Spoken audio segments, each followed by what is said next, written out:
CM വലിയുല്ലാഹിയെ പോലുള്ള മുഹമ്മദ് അലവിൽ മാലിക്കി തങ്ങളെ പോലുള്ള കുണ്ടൂർ ഉസ്താദിനെ പോലുള്ള ഒരുപാട് മഹാന്മാർ, ആ മഹാന്മാർ ബഹുമാനപ്പെട്ട കാന്തപുർ ഉസ്താദിന് കൊണ്ടുപോയിട്ട് സ്വീകരണം കൊടുക്കുകയാണ്. കുണ്ടൂർ ഉസ്താദ് എനിക്ക് അയച്ചൊരു കത്ത് ഇപ്പോഴുണ്ട്, ഒരു അറബി ബൈത്ത് ഞാൻ സൂക്ഷിച്ചിട്ടുണ്ട്. അതിൽ ഒരു വയത് പറഞ്ഞു കൊടുക്കാൻ വേണ്ടിയാണ്. അങ്ങനെ വലിയ വലിയ ആൾക്കാർ, അവരൊക്കെ ഒരുപാട് ഈ ആത്മീയ ചൈതന്യമുള്ള ആൾക്കാരാണ്. ആ മഹാന്മാരൊക്കെ അഹ്ലുസുന്നത്തി വൽ ജമാഅത്തിന്റെ സംഘടന, കേരള മുസ്ലിം ജമാഅത്ത് പിന്നീട് വന്നതാണെങ്കിൽ SYS തന്നെയാണ് മുസ്ലിം ജമാഅത്തായത്. SYS, മുസ്ലിം ജമാഅത്ത്, SSF നമ്മളെ സംഘടനയുമായി ബന്ധപ്പെട്ട് പ്രവർത്തിക്കാൻ പറഞ്ഞാൽ എന്തുകൊണ്ടാണ് അങ്ങനെ പറയാൻ കാരണം? നിങ്ങൾ നോക്ക്, ഇവിടെ 11 മഹലിൽ സുന്നത്തി ജമാഅത്തിൽ ഒറ്റ പള്ളിയും മറസില്ലാതെ. ഇപ്പം എന്താ കാരണം? ഇവിടെ സുന്നികളില്ലായിട്ടാ? അല്ല, അന്ന് നമുക്ക് സംഘടന ഇല്ലാത്തതുകൊണ്ടാണ്.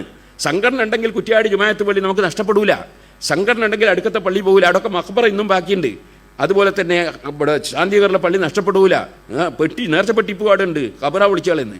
ആ രൂപത്തിൽ ഇവിടെ ഒക്കെ സുന്നത്തി ജമാഅത്ത് നശിപ്പിച്ചതിൻ്റെ കാരണം എന്താ? സംഘടന ഇല്ലാത്തതുകൊണ്ടാണ്. ഇപ്പോൾ സിറാജുൽ ഹുദ വന്നത് എങ്ങനെയാണ്? സംഘടന ഉള്ളതുകൊണ്ടാണ്. മർക്കസ് ഉണ്ടായതുകൊണ്ടാണ്, സംഘടന ഉള്ളതുകൊണ്ടാണ്. മഹദിൻ ഉണ്ടായതുകൊണ്ടാണ്, ജാമിഉ സയ്യിദ് ഉണ്ടായതുകൊണ്ടാണ്, എല്ലാ സ്ഥാപനങ്ങളും ഉണ്ടായതുകൊണ്ടാണ്, സംഘടന ഉള്ളതുകൊണ്ടാണ്. അപ്പം സംഘടനാ പ്രവർത്തനം എന്ന് പറഞ്ഞാൽ അതെന്തോ ഒരു മോശമായ കാര്യമാണ് എന്ന് വരുത്തി തീർത്ത് മഹാന്മാരെ വഴിയിൽ നിന്ന് മാറ്റി നിർത്തി എന്നിട്ട് കാണുന്ന ഷിയാക്കളുടെ വഴിയിലേക്ക് കൊണ്ടുപോകാൻ എന്ത് വഴി എന്ന് ചിന്തിക്കുന്ന ദുഷിച്ച ചിന്തകളുണ്ട്. ആ ചിന്തകളിലൊന്നും ഒരു ചെറുപ്പക്കാരും ഒരു മുസ്ലിമീങ്ങളും ഒരു മുതഅല്ലിമീങ്ങളും ഒരു മുഅ്മിനീങ്ങളും പെട്ടുപോകരുത്. ആഖിറത്തിലെത്തിയിട്ട് കൈയടിച്ചിട്ട് കാര്യം ഉണ്ടാവില്ല. യാ ലൈതനി ഇത്തഖദ്തു മഅർ റസൂലി സബീലാ എന്ന് പറഞ്ഞിട്ട് ആഖിറത്തുനിന്ന് കൈയടിക്കുന്ന ഒരു സമയമുണ്ട്. അതിൽ പെട്ടുപോകരുത്. എല്ലാവരും സുന്നത്തി ജമാഅത്തിൻ്റെ ഖാദിമീങ്ങളായി ഖിദ്മത്തിലായി അള്ളാഹുവിൻ്റെ ദീനിനു വേണ്ടി പ്രവർത്തിക്കണം. അതേപോലെ തന്നെ നമ്മൾ കൃത്യമായി നിസ്കരിക്കുകയും നോമ്പെടുക്കുകയും സക്കാത്ത് കൊടുക്കുകയും ഹജ്ജ് ചെയ്യുകയും ബാപ്പമാനെ പരിഗണിക്കുകയും അയൽവാസികൾക്ക് ഗുണം ചെയ്യുകയും അതുപോലെ തന്നെ കുടുംബബന്ധം ചേർക്കുകയും നമ്മുടെ ജീവിതത്തിൽ ചെയ്യേണ്ട എല്ലാ കടപ്പാടുകളും നമ്മൾ വീട്ടണം. ആലിമീങ്ങളെ നമ്മളൊരു സംഘടനയുടെ ആളുകളായിട്ട് മറ്റു സംഘടനയിലെ ആലിമീങ്ങളെ ചീത്ത പറയാനൊന്നും പാടില്ല. അത് ശാഖാപരമായ തർക്കങ്ങളും സംഘടനാ തർക്കങ്ങളൊക്കെ അതൊക്കെ ഉണ്ടാവും, അതൊന്നും വിഷയമല്ല. അതേസമയത്ത് സുന്നത്ത് ജമാഅത്ത് ഉറച്ചു നിന്നുകൊണ്ട് നമ്മളെ സംഘടനയുമായി ബന്ധപ്പെട്ട് നമ്മൾ പ്രവർത്തിക്കുന്നത്, അതുകൊണ്ട് ഒരുപാട് നന്മകൾ ചെയ്യാൻ സാധിക്കുന്നു നമുക്ക് ബോധ്യമുള്ളത് കൊണ്ടാണ്.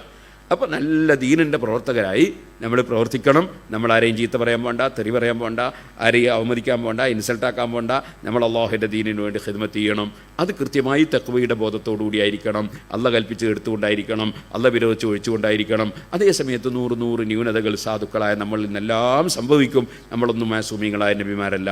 അള്ളാഹു തആല നമുക്ക് എല്ലാവർക്കും സർവ്വ തെറ്റുകുറ്റങ്ങളും മാപ്പാക്കി നമ്മളൊക്കെ അള്ളാഹു പൊരുത്തപ്പെട്ട അടിമകളിൽ പെടുത്തി ആഖിബത്ത് നന്നാക്കി നമ്മളെല്ലാവരെയും അള്ളാഹു മരിപ്പിച്ചു തരട്ടെ.